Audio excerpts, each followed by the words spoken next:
各位老師、家長、同學，大家早晨。咁歡迎大家嚟參加樹仁大學2025年嘅資訊日。今日咧，我哋而家呢個 session 係關於我哋嘅 education concentration，或者叫做教育專修或者教學專修。咁我哋呢個 concentration 咧係由我哋3個 department 自己都有開嘅，包括我哋嘅中文系啦、英文系啦同埋歷史學系。所以咧今日咧就會由我哋呢3個 department 嘅唔同嘅老師同埋一啲校友嚟同大家做一啲分享。咁咧今日咧我哋就會由中文系開始先啦，咁然之後最尾會有一啲 Q&A session， 咁大家有問題可以遲啲再同我哋交流。OK， 咁咧首先介紹下我自己，我係中文系嘅楊一可老師啦，咁我係我哋中文教學專修嘅統籌。咁咧所以我會簡單同大家介紹翻我哋中文教學專修嘅情況。首先我想問下大家啦，呢度有幾多同學係真係想去做老師嘅？或者係對於我哋中文啦或者英文歷史教學係有興趣，可唔可以舉手俾我望下？好啊，幾好，都有，我哋見到有幾位同學有興趣啦。我估咧線上應該都有啲同學係有興趣，咁所以先會嚟睇我哋呢個 session。咁咧，我哋呢個中文教學專修咧，其實就係會幫到大家去做一啲準備啦。如果大家係希望進入教育界嘅話，咁如果你諗住今後做中文老師啦，或者希望學習多啲語文教學嘅技巧嘅話，咁呢個專修就啱晒你啦。好，咁我哋跟住嚟睇下呢個我哋專修嘅課程嘅結構啦。咁其實我哋專修咧係要求大家要讀完最少5科。完成 total 15個學分嘅話，就可以攞到呢個專修啦。咁可能有同學會問，點解得15個學分咁少呢？其實呢個係因為我哋專修咧唔係一個 major 嚟嘅，因為我哋呢個專修其實係我哋中文系呢個專業，就係中國語言文學榮譽文學士課程嘅其中一個部分。咁所以咧，其實大家完成15個 credit 之後咧，就可以攞到呢個專修。咁即係話，其實所有同學就係如果入到我哋中文系嘅話，其實要完成我哋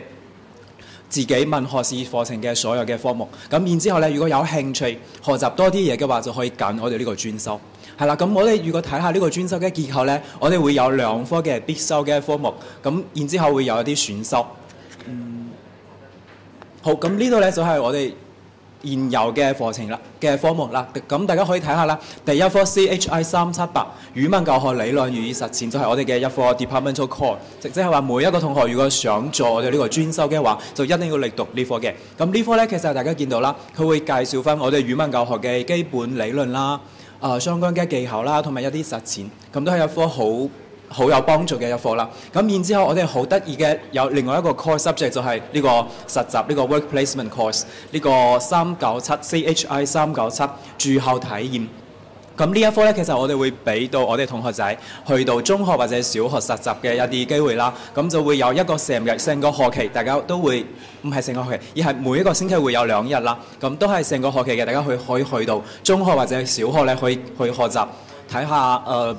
親身去體驗中小學嘅教育係點樣嘅。好，咁然之後咧，我哋會有3科 department 嘅 departmental elective， 咁我哋嘅系類嘅選修，咁同學就一定要揀其中一科，最少1科，咁都有同學可能會讀晒呢3科嘅，咁就可以學到多啲唔同嘅嘢啦。咁其中379咧，中文作為第二語言教學咧，就主要係關於我哋嘅非華語教學啦，或者係關於我哋國際學校嘅中文學習嘅。咁然之後 CHI 431呢個普通話科教學及普教中咧，就主要係教翻我哋點樣去教普通話科啦，或者點樣去做到普教中。咁然之後後邊呢個432咧，文學經典篇章教學，主要去教翻我哋同學仔啦，點樣去教我哋嘅文言文啦，特別係嗰啲比較經典嘅一啲篇章。咁然之後我哋見到都有4科跨學系嘅課啦，咁呢啲學科咧都可以俾到我哋同學仔唔同嘅視角去睇翻我哋嘅教育，譬如話我哋嘅心理學啦、社會學啦、歷史學啦，同埋咧仲有一科係關於我哋嘅教育科技方面嘅嘢嘅。好啦，咁總結嚟講咧，我哋呢個專修咧其實唔單止係俾大家一啲學術方面或者理論方面嘅訓練啦，都會有俾到大家去到學校做一啲實習嘅機會嘅。所以咧，如果大家真係希望做老師啦，或者遲啲希望去報教育文憑或者去讀一啲碩士嘅話，咁我相信我哋專修嘅呢個設計咧都會幫到大家嘅。咁今日咧我哋大家如果有興趣了解多啲嘅話，都歡迎大家同我哋傾偈啦。或者我哋全日都會喺上邊嗰個廣場嗰邊會有一個攤位嘅，咁所以大家可以過去參加我哋嘅現場嘅活動啦，或者去攞一啲資料，同埋係啦。咁大致就係咁多。跟住落嚟咧，我哋會邀請我哋嘅畢業生啦，Samuel 鄭如森同學。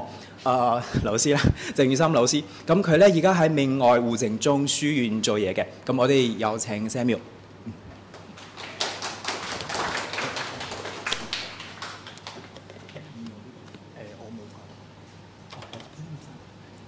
大家好啦，咁我係鄭如森啦，Samuel 啦，咁我係之前喺樹仁大學度畢業啦，咁而家咧就喺明愛胡靜中書院度擔任 Associate Teachers。咁今日嚟咧咁多位教授老師喺度咧，就唔太多班門弄斧。咁我其實咧就嚟呢度分享下我嘅經驗啦，主要係同埋呢啲課程咧，我究竟喺當中咧得到啲乜嘢，學到啲乜嘢。咁時間就唔係好多啦，今日可能我就揀3個我最印象深刻嘅課程去講一講啦。咁第一個印象最深刻嘅課程咧，就係 CHI 379啦，就係Teaching Chinese as Second Language。咁其實而家學生嘅數目咧，除咗本地嘅學生啦，仲有一啲非華語嘅學生咧嘅數目咧都增加咗嘅。咁所以有一啲學校咧都會主動去收一啲非華語嘅學生去做佢哋新嘅學生。咁所以佢哋去學習中文嘅難度咧，就同本地生咧係差好遠嘅。有好多時咧，我哋上堂啦，又或者係一啲活動啦，都需要用英文去輔助啊，就唔係淨係用中文去講嘅。咁所以轉一轉 channel 啦 ，sometimes we'll face some problem teaching Chinese. We are teaching Chinese as using English, so there's a huge challenge of us. 其實呢個都係一個好大嘅挑戰啦。咁所以呢一科咧都俾咗一個好好嘅一啲經驗同埋眼界去俾我去擴闊下究竟點樣去教一啲非華語學生咧？係啦，咁呢個咧就係第一個啦。咁第二個咧就比較重要令我印象深刻嘅科咧就係IDP 401啦，就係呢個數位技術同埋教學。咁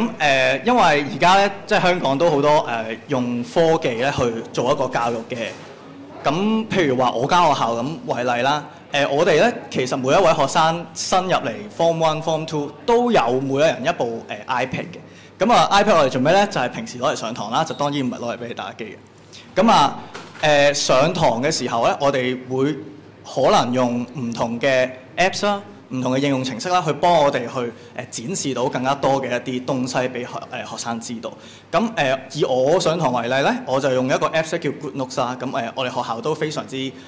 希望咁多位同事都用嘅。咁用有咩用咧？就係我可能可以 project 一啲我寫咗嘅字啦，俾啲學生。咁可以有一個即時嘅互動俾學生。咁以前我哋去做一個展示嘅時候咧，好多時都係我分組跟住畫，跟住然之後寫，做完之後拎出嚟俾同學仔分享。咁未必能夠照顧得晒咁多嘅學生嘅。咁但係用一啲唔同嘅科技嘅教育咧，都其實幫到我哋。咁除此之外咧，我都有條影片咧，想分享俾咁多位啦，就係點樣應用科技作為我哋學習或者教學上邊一個大趨勢。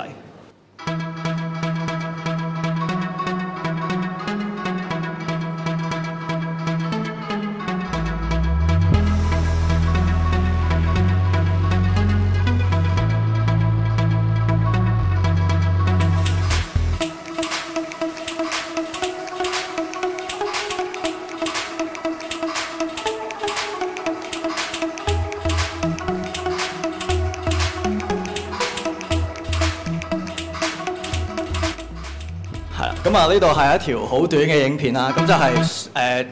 展示咗究竟點樣用科技去做一個教學咧？係啦，咁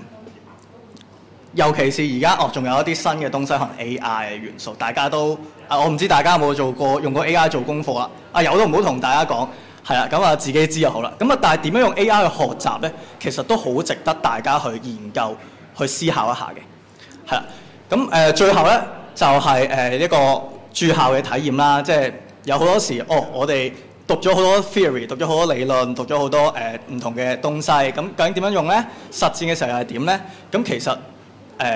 實戰同埋理論可能好唔同，所以呢一個397駐校體驗呢，就幫到我咧去到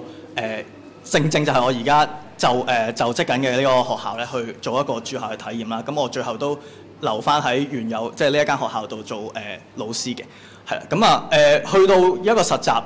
去到實戰嘅環境，究竟我哋嘅理論發唔發揮到出嚟咧？我哋學咗好多唔同嘅理論 ，AI 係咪頭先講過？呢啲唔同嘅科技啊，又或者係教學上英假理論係咪？好多唔同嘅理論，究竟點樣應用出嚟咧？真係要透過實戰咧，先能夠有更加多嘅知識嘅。咁所以去到今時今日啦，我就算任教咗之後，我都覺得唔係教學唔係一件咁容易嘅事嚟嘅。學而後知不足，教而後知困。呢句説話咧，真係好好咁體現到我而家嘅心境啦。都係要繼續去打磨去學習。咁所以如果大家有興趣去教育呢一行業做發展嘅話咧，咁我相信呢一度咧都有對大家有唔少嘅幫助嘅。係，咁我今日嘅分享就去到呢度。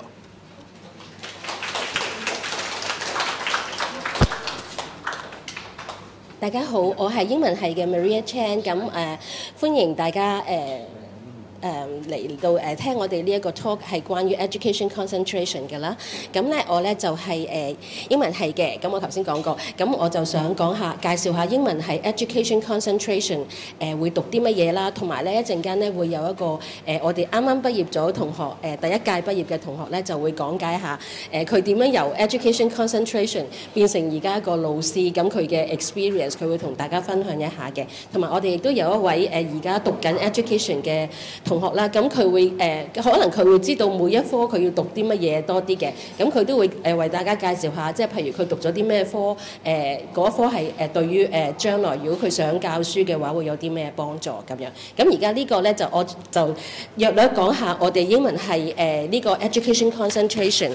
會有啲乜嘢科目啦，同埋佢嘅特色嘅。咁我哋嗰個degree 咧，我哋嗰個 program 咧就叫做BA with Honours in English。咁我哋嗰個 program 咧就係呢4年裏邊咧，我哋都會有啲一定要揀嘅科目叫做 core courses， 同埋咧一定要同埋elective courses 係選修嘅科目啦。咁到同學咧響第2年嘅 Year 2嘅 summer， 即係升上去Year 3第3年嘅時候咧，咁佢哋就可以選擇佢嘅concentration。即係叫做專修，咁佢哋可以選linguistics and translation、literary and cultural studies 或者 education。咁佢哋唔選 concentration 都得嘅，咁佢哋可以咩都讀下。咁佢哋將來嘅 degree 就係比較 general 啲咁樣咯。咁而家咧，我咧就想 focus on education concentration 嚟到講下嘅。咁我頭先啱啱講過啦，就係大概係 Year 2佢哋 summer 嘅時候咧，佢升上去 Year 3嘅時候咧，佢哋就可以揀 concentration 㗎啦。咁咧就如果佢哋揀咗 concentration 之後咧，咁佢哋咧就必須要咧響 Year 3同埋 Year 4讀咗嗰一個 concentration 嘅5科。要求嘅5科，咁然後跟住咧，佢哋咧畢業嘅時候咧就可以 claim 呢個 concentration。咁 concentration 咧就會 show 喺佢嘅成績單，即係 transcript 嗰度。咁但係畢業證書咧都仍然係BA with Honours in English 咁樣嘅。咁我哋主要咧就呢個 education concentration 咧，其實咧就係2022年開始第一次收education concentration 嘅學生啦，咁咧第1年畢業嘅學生咧就係2024年9月。即係2024年，我諗係 summer 啦。佢9月開始就，如果佢揾到教職嘅話咧，就可以開始教書，或者如果佢繼續進修嘅話咧，2024年9月咧，咁佢哋已經係讀緊，譬如話 PGDE 啊，或者其他咁樣嘅嘢。咁我哋設計呢一個 education concentration 咧，咁咧我哋就希望咧啲同學可以比較認識到，譬如話喺中學啊，或者喺小學教書嘅時候會係點樣樣啦。咁然後咧，佢哋希望佢哋咧讀完呢個 concentration 之後咧，就識得設計一啲適合嘅教材俾唔同級別或者唔同程度嘅學生，同埋咧佢哋咧會識得留意到唔同學生嘅需要，就幫佢哋提升佢哋英文嘅能力咁樣嘅。咁我頭先講過啦，就如果同學要 claim 呢個 concentration 咧，咁佢哋咧要讀5科同 education 有關嘅科目嘅。咁呢個咧就可以係我哋department 嘅科，有 department 嘅必修，有 department 嘅選修。另外咧就要讀一啲其他 department 嘅選修科嘅。咁另外咧就有一個work placement， 即係實習，佢哋必須要讀呢一個 course 嘅。咁佢哋必須要去一間學校嗰度實習一個學期嘅。咁我一陣間再講一講呢個實習課程，因為實習咧就同普通上堂嘅即係喺 classroom 度上堂有少少唔同，咁所以我一陣間可能會講多少少嘅。咁係啦，呢一啲咧就係同學可以揀嘅科目啦。咁佢哋一定要讀嘅咧就係 second language acquisition and teaching。咁另外咧佢哋一定要出去實習嘅。咁另外其他呢啲咧就係佢哋可以揀。除咗你可以留意到咧，即係除咗同 linguistics 或者同teaching and learning 有關嘅科目之外咧，咁佢哋咧仲需要讀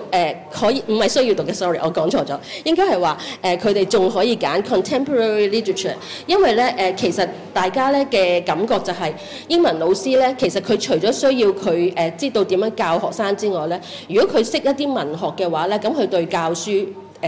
都會有幫助嘅。咁譬如話見工嘅時候咧，佢話俾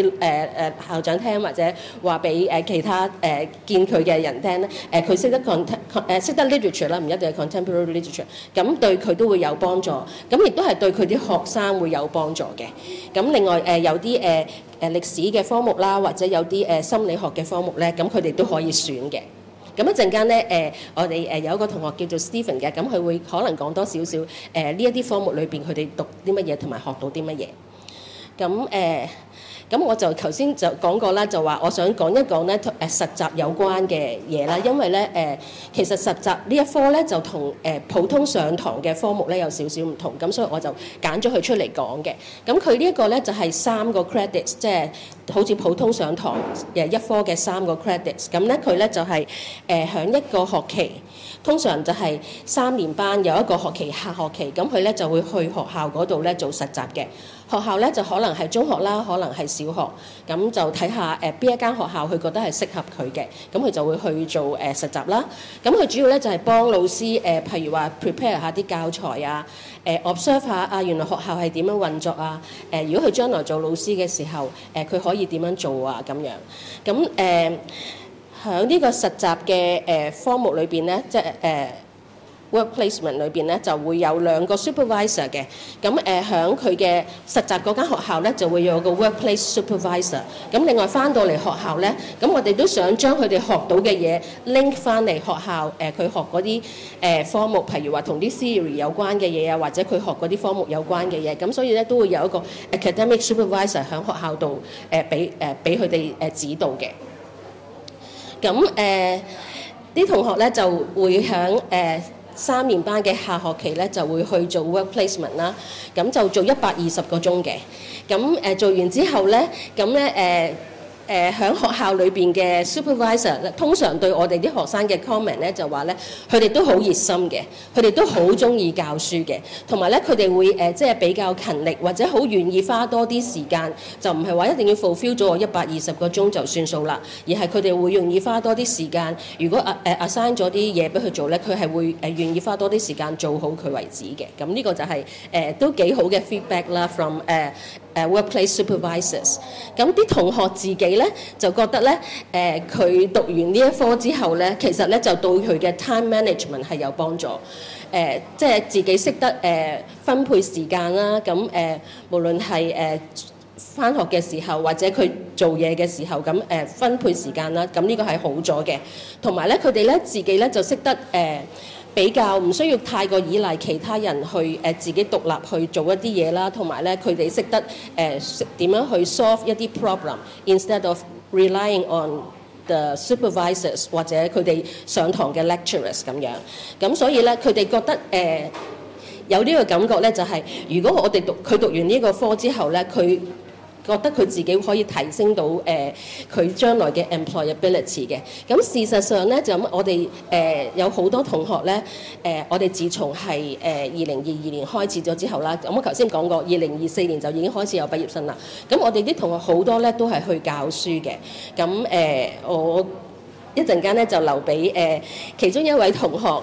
Clement 咧，咁佢就講下佢點樣由喺學校讀 education concentration 變成而家老師呢個身份，咁佢有啲咩 experience 可以 share 下嘅。咁唔該 Clement。Good morning, ladies and gentlemen. Thank you for having me. My name is Clement, and it's lovely to meet you all here. So, as Marie introduced me, I was the first year that partook the education concentration, and I had a lot of lovely experience. But before I share those experiences, I want to tell you a little about me. So,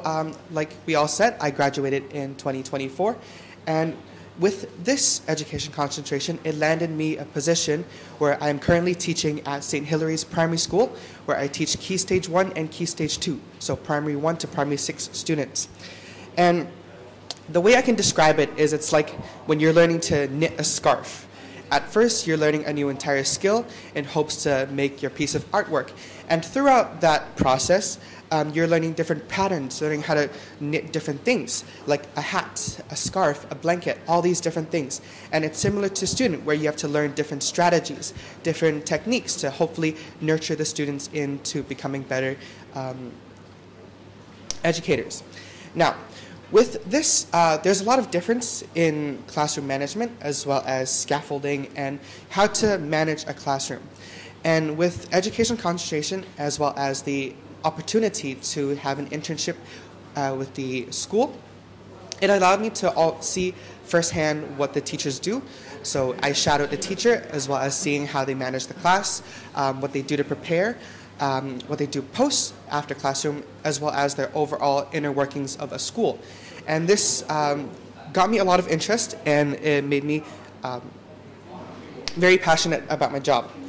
Now, in an example that I can give you guys is that throughout the whole year we have something called a CCA, a cultural activity for younger kids, as well as a Dream Starter for the older kids, where we have to create a project at the end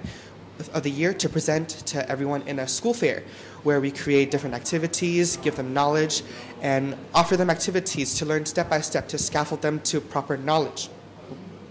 Now, it is really difficult, I think, because you need to think about what strategies work for different kids, how to manage them in class, as well as hopefully getting them to work well as a team, which is quite hard because younger kids, they are quite independent and they're very passionate, so there's often arguments within the kids. So as a teacher, like Maria said, we learned a lot of empathy as well as learned a lot of problem-solving skills. Now, why is teaching so rewarding is that when you're teaching a new idea to a kid, at first you can see the confusion in their face, but as you teach on and on, you can actually see them gradually understand and see the light bulb moment in their head, and it's actually really, really rewarding. Now, in this journey, at first I didn't choose to become a teacher. I came to this school because I liked English, and I wanted to hopefully do something with that skill. So in 2022, when Maria first approached our class introducing this concentration, I hopped into this opportunity because I was like, oh my gosh, this is a great way to find a profession and create my own career. And with this concentration, I got to learn second language acquisition, various literature, and it also helped me to get to finish my post-grad studies last year, and I'm currently applying for my teaching license. So in this education concentration with the internship, I was able to connect to my current school, which I currently work at. So in these past few years, I shadowed in a school with my mentor, and then did my post-grad internship with the same school, and then eventually worked at the same school. So it helped me really well to gain experience, know the structure on the inside, as well as create great connections to land me where I am today. And the last thing before I pass on to the current student of this year is that this opportunity created a ripple where it started from a plain, clear piece of water, a body of water, and the ripple got me step by step forming greater waves into where I am today, and it was a great push that I needed, and thank you all so much. And I'll pass the mic on to now our current student. Hello 大家好啦，我係 Stephen 啦，我係今年係我 Year 4喺呢度讀呢個Bachelor of English 啦，咁我都揀咗 Education Concentration 嘅，咁就我自己除咗 Core 同埋 Work Placement 之外啦，咁我 Departmental Electives 嗰啲咧我就讀咗Issues in Pragmatics 啦，同埋呢一個IDP 401呢個 Digital Technologies and Teaching 嘅，咁我就分享一下我自己上堂嗰度學到啲咩啦。就啱啱中文科分享嗰陣時，阿 Samuel Sir 佢都有講過，而家好多學校佢哋都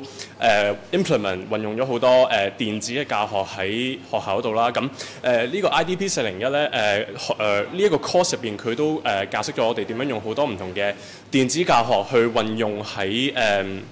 我哋未來有機會教書嘅情況度啦，跟住同埋上堂嘅時候，我哋都學到點樣真係嘗試下點樣去寫一個 lesson plan 啦。咁如果之後讀 PGD 嗰啲嘅話，其實都係非常之實用嘅一個 exercise 嚟嘅。跟住同埋有個我都讀咗呢個 second language acquisition， 咁有如其名都係學校同我哋講翻唔同 language 入邊有啲咩分別，同埋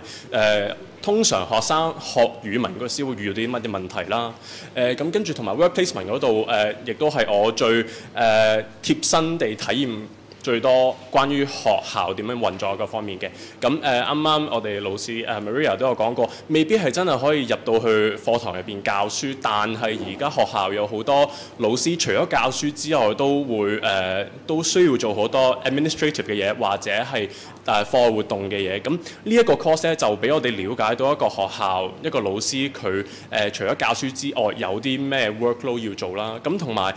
我嘅實習學校係我中學啦，咁我好多老師都好體貼我，同埋就係佢哋俾咗好多工作係關於學校嘅課堂嘅 workload 功課嘅 preparation 方面咧，咁所以我都好親身去了解到學生需要學習啲乜嘢，同埋用啲咩方法，用啲咩 exercise 係學習得最好嘅。咁最後我而家 Year 4，咁我就讀緊呢個 Issues in Pragmatics 啦。咁亦都俾我好了解到grammar 應該喺教學上面應該去點樣 approach 到咯。咁以上呢4科就係我喺樹人學到嘅嘢。咁我而家pass 翻個pass 俾下一位，唔該。Thank you。好，大家好，咁多謝前邊兩位學系嘅分享同埋介紹，咁歡迎大家嚟到香港樹仁大學我哋 Info Day 今日嘅一個盛會，咁而家嘅時間咧，亦都係由我哋歷史學系咧去介紹一下我哋教育專修嘅一啲主要內容同埋一啲嘅分享。咁今日由於嗰個時間嘅運用啦，咁我希望可以咧盡量用我哋最有效同埋最重要嘅一種嘅啦，何永暗，咁呢個就係我方式咧就嚟係同大家分享。咁所以今日咧，除咗我作為咧代表歷史學系，咁我係彭淑敏老師，亦都係歷史學系嘅副系主任。咁我哋亦都會咧邀請咗兩位嘉賓，包括咧我哋兼任教育專修課程嘅陳志華老師，佢同時都係咧香港中文大學教育學院嘅兼任老師，亦都係任教即係中文大學 PDGE 嘅一個專業訓練嘅老師。咁所以咧有從老師嘅構想啦，同我哋學系嘅推行同埋兩個學系一齊合作嘅一個教育專修咧，等陣我都會同大家介紹。另外我哋今日亦都會邀請到咧我哋今年即將行畢業禮嘅我哋嘅畢業生淑賢同學，咁咧佢亦都會咧同我哋去分享一下咧，從另一個角度同學喺選修呢個實習教育專修嘅課程嘅時候咧，佢嘅一啲嘅體驗咁，所以今日我哋會着重一啲課程嘅重點同埋教學嘅體驗咧，我哋去了解。咁由於頭先兩位老師都介紹咗好多咧，其實我哋係3個學系咧共同去策劃呢個教育專修嘅課程。咁文件上邊或者文字上邊嘅資料咧，大家都可以咧掃個 QR code 咧睇到所有相關資料。咁我就唔逐個科目去同大家介紹。今日我哋都帶嚟咗唔少嘅一啲嘅單張咧，一陣間都歡迎大家去參與我哋歷史學系教育專修嘅一啲實際內容同埋經驗咁所以今日咧就會從我哋整個教育嘅一個理念咧，我哋去進行嘅。咁其實咧，我哋教育專修咧係一個非常重要嘅一個科目，亦都係近年咧我哋喺課程改革當中咧加入嘅一個環節，亦都係我哋就住學生嘅出路同埋佢哋嘅興趣咧而設計而成嘅嚇。包括咧喺我哋即係進行呢個教育專修參與嘅同學咧，亦都係好多咧係有志於喺中國歷史科或者公民與社會發展科，以至咧小學人文科咧，佢哋都希望可以增加佢哋一啲嘅認識同埋訓練。咁包括佢哋在學期間呢，亦都同樣可以去到咧中小學或者甚至乎其他同教育相關嘅機構當中咧，去進行呢個實習。咁所以咧，亦都有唔少同學會問我一個問題：係咪我選修咗教育專修呢15個 credit 嘅5科課程係有必修同埋選修課程之後咧，佢一定要做老師呢？未必嘅，因為前線老師係我哋教育工作嘅其中一部分。咁亦都有好多咧同教育相關，包括出版啦，包括籌辦而家好多遊學活動啦。其實我哋個同學都可以喺各方各面咧去發揮佢哋所長。咁所以呢個亦都係咧，我哋希望喺我哋嘅學位課程期間咧，係俾同學一個咧專業嘅一個訓練，亦都係俾佢哋咧初試咧自己適唔適合做老師。我相信呢一個亦都係喺年輕嘅同學喺你哋嘅想像當中，當一個老師唔單止好似頭先兩位幾位同學咁嘅示範喺前線度做好多工作，其實我哋喺後邊咧要做好多策劃或者備課準備嘅功夫，就係喺我哋實習嘅課程嘅當中咧，佢哋去實踐同埋去經驗，亦都係喺呢一個嘅情況底下咧，佢哋不斷去累積佢哋嘅認識同埋技能，甚至乎呢個係佢哋發揮所長嘅一個方式嚇。所以唔單止係學嘅，好多時候佢哋都會咧實踐到自己認識自己嘅優點啦、強項啦，尤其是咧點樣融入歷史訓練喺佢哋嘅教學實際當中嚇。咁所以咧呢個係非常重要嚇。咁餘下嘅時間咧，我會先交俾咧陳志華老師咧，為我哋從一個咧即係任教老師嘅角色，同埋我哋策劃課程以設計課程嘅角度咧，讓大家了解我哋教育專修嘅一啲理念，同埋一個課程係必修科，亦都係歷史係咧一個專業嘅訓練，就係我哋個歷史教學法呢個咧包含咗咧中國歷史部分，亦都包含咗咧世界史嘅部分。呢個亦都係我哋咧喺全香港其他歷史課程當中較為有特色、較為重要嘅，就係我哋入讀我哋歷史系咧已經有全面嘅中國歷史嘅訓練，同埋全面嘅世界史訓練。咁所以當中咧有8門嘅科目係從古代現代到當代嘅歷史咧，全面我哋係必須要去重新俾同學一個全面性嘅認識，同埋重新嘅一個訓練。咁所以大家唔使擔心，究竟中學嘅時候究竟我有冇讀歷史科或者甚至乎我讀咗中國歷史冇讀世界史，甚至乎喺相反嘅情況底下，會唔會影響你嘅工作或者就業呢？相信呢個係喺你入讀我哋4年制嘅課程嘅期間呢，係可以俾你哋充分嘅了解同埋訓練。好，事不宜遲啦，我交個時間俾陳志華老師。好，各位嘉賓大家好啊！嗱，咁咧我就會同我哋嘅校友啦，淑賢咧會講解翻譬如歷史教學我哋呢個課程裏面一啲重心啦嚇。咁其實頭都彭教授都講得好清楚啦。其實我哋呢個課程係牽涉到中國歷史啦，同埋世界歷史都會有啦。唔同嘅教學法都會有啦。咁咧其實個課程裏面咧，我會講兩部分。第一部分就係我哋會有啲理論㗎，譬如我哋有啲教學嘅理論啦，包括咗我哋講共通能力啦。可能大家都會知道，我哋講中學會講共通能力㗎，究竟共通能力啦。我哋會講品德嘅素養啦，我哋會講資訊素養，我哋都會喺個課程裏面有嘅。同埋好多同學都會講到課堂嘅管理係點啦，譬如啲同學喺個課堂秩序方面啦，我哋會有啲叫 micro teaching 嘅。第二個位我哋有啲 micro teaching 呢個位，咁我哋會點呢？我哋會有啲唔同嘅教學法俾啲學生會實習嘅，譬如會喺裏面做一啲譬如戲劇教學、歷史戲劇教學或者歷史辯論教學，會係點樣處理啦？咁呢度應該係做緊一個淑賢，呢個係做緊乜嘢㗎？呢個佢哋活動。我記得係戲劇嚟嘅，咁我哋做一個戲劇嘅嚇，咁做一個歷史戲劇嘅教學活動嚟嘅。咁另外咧，我哋會出去觀課嘅。我哋舊年安排咗佢哋都5間中學讀觀課，咁佢哋觀課過程裏面都會睇一啲中國歷史嘅課堂啦，會睇一啲歷史科嘅課堂嘅嚇。咁淑賢會唔會分享下，譬如你觀課裏面有咩特別嘅嘢？我記得嗰陣時有5間中學俾我哋去夾時間去揀去邊間中學度觀課啦。咁我都有幸去咗4間，就睇到好多唔同嘅中學嘅中史、西史嘅老師，佢哋自己唔同嘅一啲教學嘅特色，同埋點樣去配合學生嘅需要。咁印象最深刻嘅係港島民生書院。咁佢嗰位老師嗰一日嘅課程就係俾學生分成唔同嘅組別，然之後一齊去合作畫一幅用當時嘅歷史人物角度出發嘅一張海報。咁畫得最好嗰組呢，甚至將佢哋嘅海報變咗做佢哋其中一份考試嘅一份題材，咁樣令佢哋更加去了解點解歷史會咁樣發生，或者係當下歷史人物最重視嘅一啲嘅方向同埋角度咁樣。我覺得呢個就係一個好有趣同埋好結合到學習同埋教課程嘅需要嘅一個實踐。係啦，因為我哋咧都希望咧同學去到唔同嘅學校啦，譬如係有啲係男校或者女校啦，有啲係唔同嘅我哋講 banding 嘅學校啦，唔同區嘅學校啦，或者唔同宗教背景嘅學校咧，希望去認識唔同學校嘅文化或者唔同學老師嘅教學方法。佢哋裡面同學參觀嘅課堂啦，我哋有啲係比較資深嘅老師啦，有啲年青嘅老師，咁希望同學去喺過程裏面咧認識咗唔同嘅學校嘅文化咯。咁呢度都有呢度應該係3間學校㗎啦，係嘛嚇？咁而家有啲學校我哋會用 AI 嚟教學啦。咁好多朋友可能好多嘉賓都會知道AI 點樣教呢？我哋見到好多而家嘅趨勢就唔係 AI 係用老師教，係學生教。譬如可能我哋會設計，譬如簡單啲嚟講5、4運動，佢哋會用 AI 去設計一張海報。用我哋講豆包或者係一啲DeepSeek咁去設計張海報，跟住睇下張海報能唔能夠反映到當時嘅歷史現象嚇。咁其實而家學生熟悉 AI 已經好犀利啦。咁我諗將來嘅趨勢 AI 喺中學教學或者小學教學都會越嚟越多啦嚇。咁除咗呢度之外咧，呢度就講翻係啦，官課裏面已經個情況啦嚇。咁我哋官課之後咧，我哋會有啲叫 debriefing 嘅，我哋會有啲反思嘅。我哋會同翻官課，然之後同翻同學講翻官課有乜重點啊，或者同學睇到乜嘢啦雖然會唔會覺得有啲官課嘅反思，你可以想同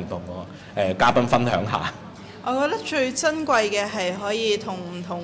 在職咗好多年嘅一啲中學老師去問佢哋點解會咁樣設計個課程啊，或者係點樣去配合佢哋自己學生嘅需要咁樣。咁呢個平時都冇乜機會去真係揾到一個老師咁樣問，或者揾到咁多個老師去問佢哋唔同嘅角度嘅諗法。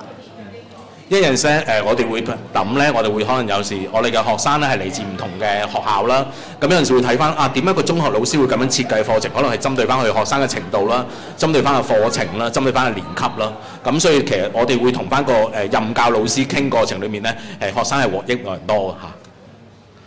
咁除咗之外咧，我哋都會有啲實習啦。咁阿瑞賢都去過唔同嘅學校去實習，咁或者阿瑞賢會分享下你嘅實習嘅經驗啊？我都係睇3年級嘅下學期，咁就出去有120個小時嘅實習啦。咁我去嘅係信義會香港信義中學咁樣。咁我嗰陣時係同幾個同學一齊喺嗰邊實習咗。120個鐘頭，咁樣就都係差唔多20幾日嘅一個實習經驗。咁嗰度最我印象深刻嘅就係我哋一齊去製作咗一份俾中學生嘅教材。咁就點樣喺讀咗2年半嘅一個大學嘅課程之後，點樣去將視覺轉翻去中學生需要嘅嘢，去點樣為佢哋度身訂造佢哋可以明白、可以去容易啲學習理解嘅教材呢？咁呢樣嘢又可以令我受益良多，亦都沿用到今日咁樣樣。係有陣時因為咧，我哋設計啲教材咧，因為始終大學畢業咧嗰陣時會設計得比較深嘅。即係有陣時會將畢生所學擺落去啦，咁可能但係擺翻喺中學裏面，可能配合翻佢嘅程度啦，配合翻中學嘅課程啦，咁我諗令到同學會喺過程裏面磨練翻或者去反思翻，其實點樣先設計一個合適嘅教材俾翻中學生咯，係啦。咁除咗依度之外咧，我諗我哋會講我哋個畢業嘅出路啦。雖然會唔會講我哋同嘉賓分享我哋嘅校友係畢業之後佢有咩行業佢哋會做啊？咁首先我就喺中學度做啦，咁就我所知就係我或者上一屆嘅同學都有唔少係揀喺中學度繼續我哋實習所學或者係課程所學嘅嘢，然之後繼續去運用翻出嚟。咁都有唔少係喺博物館或者文化機構度做啦，因為我哋嘅實習嘅 program 都會可以去博物館或者文化機構度實習啦。咁樣亦都有啲同學係升學嘅，就讀緊碩士咁樣樣。其實我哋嘅出路都好多元化嘅，即係當然教育係一個範疇啦。除咗教育之外，其實仲有好多唔同嘅相關嘅範疇，大家都可以會參與咯。咁其實咧，我對做個小嘅總結啦。咁我哋就我用教嘅角度去睇，淑賢用個學嘅角度去同大家分享下。用個教育角度去睇咧，其實今日我哋講中學嘅教育，無喺歷史科裏面或者中國歷史科裏面咧，其實已經係走向一個 AI 啦，一啲學生為本啦。即係已經好少話老師一言堂講嘅，或者係個師生交流互動嘅形式啦。咁我都希望我哋會喺個課程裏面咧，讓我哋嘅學員去認識現今中學教育喺中學嘅歷史教育啦。無論係中國歷史科或者歷史科裏面咧，都知道而家個趨勢。希望我哋喺個學習裏面都有得益，將來去用於佢哋日後嘅工作裏面咯。咁雖然可能用個學嘅角度去睇。咁我就會覺得，如果大家未來喺樹仁大學度讀，然之後並且係有心想做歷史老師嘅話，我覺得係需要好好珍惜呢4年嘅機會。有唔同好似彭教授講，我哋有中西史都包括嘅一啲課程啦，咁都可以去學。就貼合翻中學嘅需要，亦都係有唔同嘅實習機會咁樣。我覺得大家最重要嘅係去珍惜時間，去珍惜一啲機會，去好好繼續裝備自己，去未來尋找更加多嘅出路咁樣。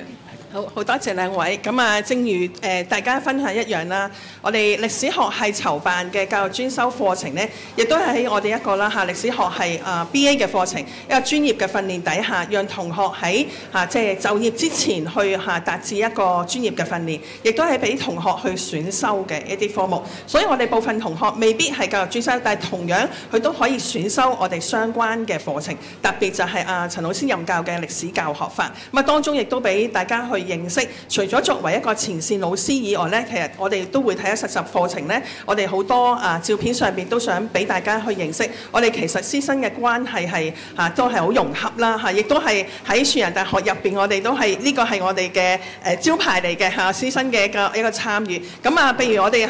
我自己都有親身參與到一啲實戰嘅一啲官課嘅課程。咁當中其實我哋反映亦都有好幾位校長呢，同我哋一齊呢去協作呢啲實際嘅工作，所以呢個係一啲都唔簡單。而我哋本身亦都係好認真去同中學去聯繫啦，甚至喺小學以至其他博物館同埋其他嘅教育相關嘅機構。咁所以除咗前線老師呢，其實有好多例如喺博物館而家都有好多呢教育嘅一啲工作呢要去展示同埋要去做準備。咁呢一個呢，亦都係我哋運用咗我哋一個 AI 嘅創新年代呢，我哋去創辦嘅一個教育專修嘅課程。咁以往可能俾同學就一路去選修嘅科目，其實你都可以自己去做一個籌劃或者個準備。但係喺我哋嘅精心策劃底下，有配合咗好多實際，尤其是喺中學、小學教育機構當中去進行實習呢，相信呢個亦都係我哋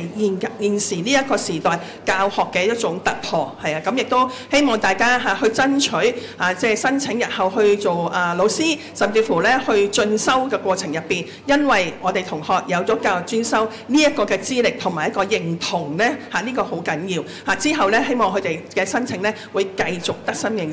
手，亦都係喺佢哋呢前途嘅發展底下呢，亦都可以呢有更好嘅一啲團隊嘅合作精神。我哋相信呢，教育係一個協作嘅過程，亦都係讓我哋年青嘅同學，包括我哋年青嘅學生，都有一個呢佢將來更好嘅出路。好，我哋今日3個學系嘅分享就到呢度啦。